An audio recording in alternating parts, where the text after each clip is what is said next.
ఇట్లా కార్ గుర్తు పార్టీలకు గెలిచి అట్లా చేయి గుర్తు పార్టీలకు దునుకుతున్నారో లేదో కానీ లీడర్లు అన్ని రోజులు ఉన్న పార్టీ లీడర్లని పొట్టుగా తిడుతున్నారు. గా ముచ్చటకి ఒక చిన్న ఉదాహరణే ఇప్పుడు మీరు చూసే ముచ్చట. ఇంకా ఆలస్యం దేనికి, మీరు లుక్ వేయండి.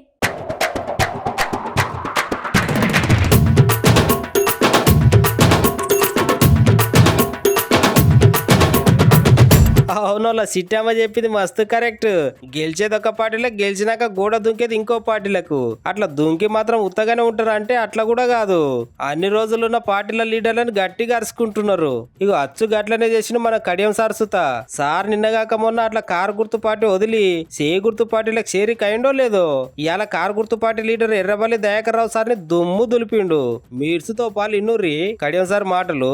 నేను పత్రికాముఖంగా చెప్తున్నా, కేసీఆర్ కానీ, హరీష్ రావు గారు కానీ, కేటీఆర్ కానీ, లేదా జిల్లాకు సంబంధించిన ఏ నాయకుల ద్వారా కానీ, ఏ వ్యక్తి ద్వారా కానీ ఒక్క రూపాయి నేను తీసుకున్నట్టుగా మీరు చెప్పగలిగితే, మీరు నిరూపించగలిగితే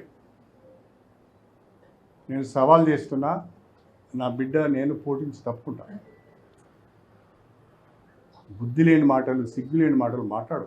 దయాకర్ రావు గారు ఒకటి గుర్తుపెట్టుకోవాలి, మీరు మాట్లాడిన భాష నేను మాట్లాడను, కానీ 100 కోట్ల రూపాయలు ఖర్చు పెట్టి పాలకుర్తి నియోజకవర్గంలో పనులు చేస్తే నీ మనుమరాలి వయస్సున్న అమ్మాయి చేతిలో చావు దెబ్బతిన్నావు. సిగ్గు అనిపిస్తలేదా? ఈ అహంకారం మాటలు, ఈ బల్పు మాటలే కదా ఇంత దూరం తీసుకొచ్చింది. ఇంకా తగ్గించుకోకపోతే ఎట్లా?